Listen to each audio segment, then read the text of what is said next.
son. Step 2, get some good, some food in you. Step 3, think real hard about what you wanna be.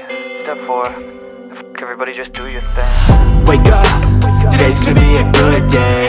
Wake up, today's gonna be a good day. Wake up, today's gonna be a good day.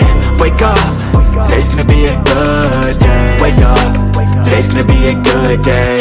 Wake up, today's gonna be a good day. Wake up, today's gonna be a good day.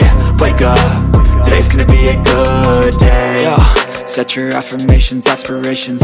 I got shit to do, the aftermath of preparation. Good food, good mood, blood in circulation. One step at a time, yeah, that's how you make it. Set a goal you control and the steps you take them. I try to pick one thought, have some concentration. And if I make a mistake, it's called education. I try to do this every day, call it replication. Wake up, today's gonna be a good day. Wake up, today's gonna be a good day. Wake up, today's gonna be a good day. Wake up, today's gonna be a good day. Wake up, today's gonna be a good day. Wake up, today's gonna be a good day. Wake up, today's gonna be a good day.